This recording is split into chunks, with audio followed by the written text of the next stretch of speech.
Comme vous le savez, les grandes ondes et les petites ondes de la bande AM ont été désertées par les grandes stations de radiodiffusion. Inter, Europe 1, RMC, RTL et d'autres. Alors, nous avons imaginé un concept simple.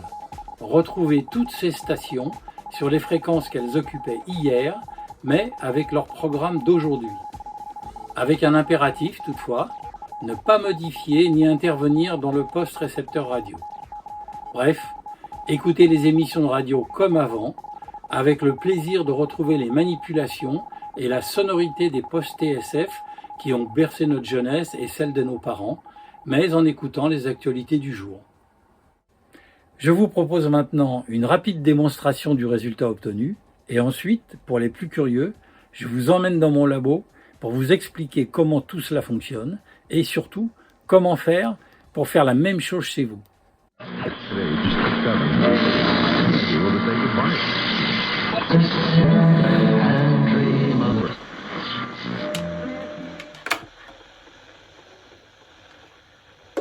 L'Union européenne, si elles ne sont pas forcément installées dans l'Union, mais qu'elles utilisent les données de citoyens de l'Union européenne. Donc c'est plus une occasion de...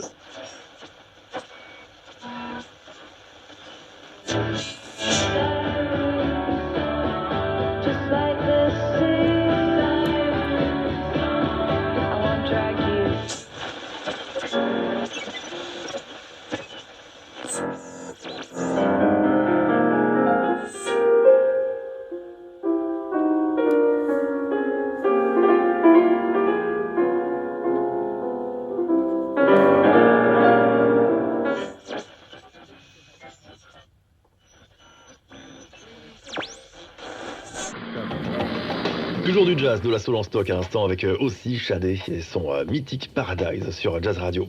Retour de l'actualité tout à l'heure avec Pascal Comte, retour de la musique aussi bien sûr avec le nouveau Laredo de Leon Bridges.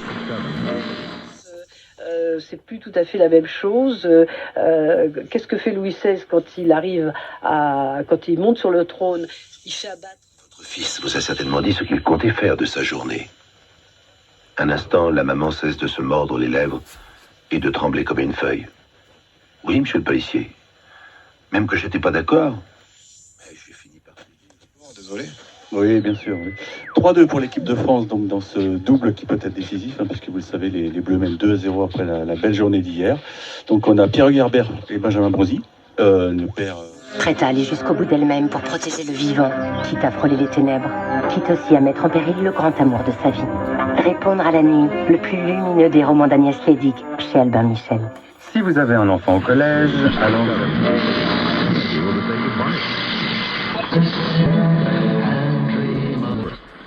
L'interface utilisateur a été développée pour une exploitation simple. L'écran montre le nom du programme ainsi que les stations diffusées.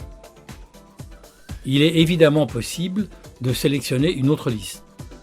Un menu déroulant propose l'ensemble des listes qui ont été fabriquées par l'utilisateur. Mais il est aussi possible de configurer de nouvelles listes. Par exemple, dans le menu déroulant, on sélectionne une liste de stations déjà existantes que l'on veut modifier. Une fois sélectionné, un écran propose d'une part de choisir la nouvelle fréquence entre les grandes ondes et les petites ondes parmi tous les canaux normalisés et d'autre part de choisir la station, le programme de la radio que l'on souhaite diffuser parmi un choix de plus de 300 programmes différents.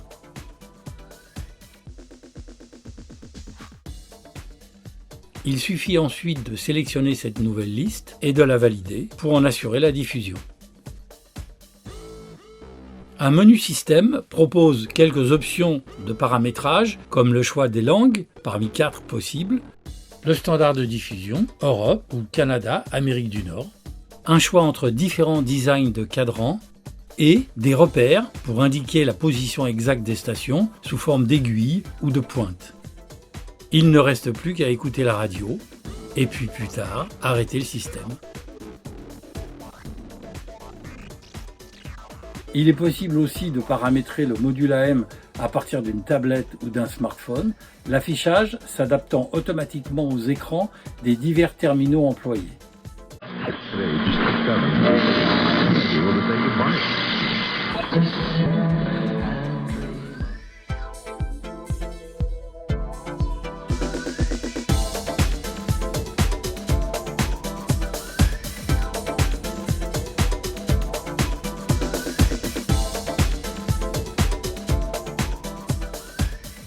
Le module AM s'articule autour de 3 sous-ensembles. Le premier est constitué d'une carte d'ordinateur, un nano-ordinateur, Orange Pi 0. L'une de ses missions est de récupérer les flux audio des programmes radio que l'on souhaite diffuser. Alors cela peut se faire soit par le réseau filaire RJ45, soit par une liaison Wi-Fi, puisque le nano-ordinateur possède un modem Wi-Fi intégré dont on voit la mini-antenne.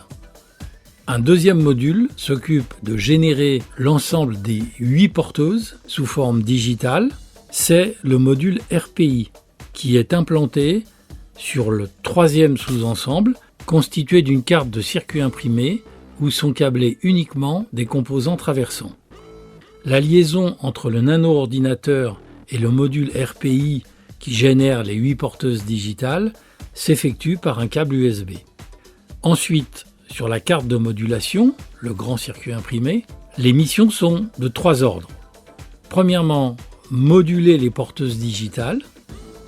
Deuxièmement, filtrer l'ensemble de ces porteuses de manière à pouvoir restituer des signaux RF compatibles avec nos radios.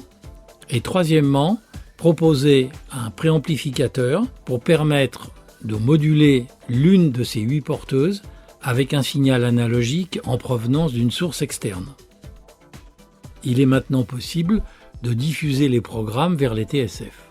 À partir du bornier de sortie du signal RF petites ondes plus grandes ondes, je transporte ce signal via une paire torsadée qui véhicule l'ensemble des 8 porteuses jusqu'à un premier torférite qui va me permettre de coupler un récepteur, puis vers un second torférite pour alimenter un autre récepteur, etc., etc. Et je termine ma boucle de couplage par une résistance de charge. L'ensemble ainsi constitué peut alimenter un nombre quelconque de récepteurs.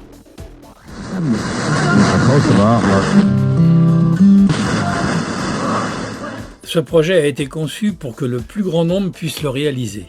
Aucune nécessité d'appartenir à une organisation ou de s'abonner à quoi que ce soit pour en profiter. Tous les documents et tous les logiciels sont en accès libre sur le site internet du module AM. Les nomenclatures, les schémas, la notice de câblage et d'assemblage. Pour les débutants, nous avons préparé un dossier énonçant le rappel des règles de base de câblage. Un assistant a même été conçu pour vous aider à câbler la platine du circuit modulateur. Avec lui, tout reste limpide et intuitif. Il propose un ordre de placement pour chaque composant, un dessin ou un cliché du composant, une illustration complémentaire pour le respect du sens de montage lorsque c'est nécessaire. Cet assistant sauvegarde votre travail et vous permet de le reprendre plus tard. Difficile de se tromper avec un tel assistant. Une fois câblé, aucun réglage, aucun besoin d'appareil de mesure. Pour terminer ce projet, il est préférable d'intégrer le module AM dans un boîtier adapté. Nous avons édité une brochure qui rassemble l'ensemble des plans de réalisation, de la mécanique, du marquage et du raccordement entre les divers modules et les composants annexes.